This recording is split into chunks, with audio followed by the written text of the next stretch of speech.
Hi, I'm Sandy Genovese and welcome to this episode of the Ellison Education video series. Did you know that a few simple folds are all that are needed to cut out letters that actually stand up? Now I have lots of them standing up on the table, and there would be like each of the students' monograms. If I turn one so you can see, a simple folding technique is all that's needed to make any letter stand up. And then of course the kids get to decorate them so that if you have something like open house or parent conferences and you want to be able to identify where each child sits, how cool is it to have them decorate their own monogram and have it sitting at their desk? However, first you need to be able to cut it so that it will stand up. And I chose an alphabet that was nice and big and chunky, which is perfect for making monograms. This is called the notepad alphabet, and I just scattered a few of the letters on the table. But it is perfect for this. And in order for the letters to stand up, what you need to do is start with a long piece of paper. It can be construction paper, can be copy paper. You fold it in half and then fold one more time. The size of this fold here is just based on how big you want the base to be for your letter. I'm going to open it back up and just reverse on one fold, this one fold here, so that what I end up with, I'm going to crease it down, is one nice pleat right in the middle of this long strip of paper. My paper doesn't really need to be this long. It just happened to be the size of the paper I had. So I'll do the letter A. Now, where I place this on the die is important.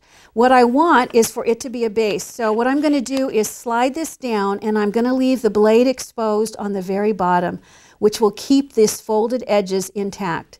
So you can see the blade is still visible, which means the fold is going to work. And I'm going to go ahead and bring it over, and I'll put the cutting pad right over the top, and I'm going to be cutting it in the Big Shot Pro. So all I need to do is just roll it through, and you'll see how, let me bring it over here because I'm going to add some decoration to it. But look at how it now has a pleated bottom. You can do this with every letter, with animals, shapes, but it gives you a nice base. So all I need to do now is put a little bit of adhesive on the top and then attach the top so it will stay together and it stands up. Now the kids can decorate. Now there's lots of choices, but if you want to see how quick and easy these go together, what I did on this one is I took an extra A and I just ripped it apart, and I'm going to use this part for this project. I took an A out of a gold and I ripped it as well. I'm going to just take and do a little more ripping and add some adhesive. You'd probably want to put a little more adhesive than this, but it's enough for you to see how to put it together. And because it was cut with the same die, it's going to align perfectly right over the top.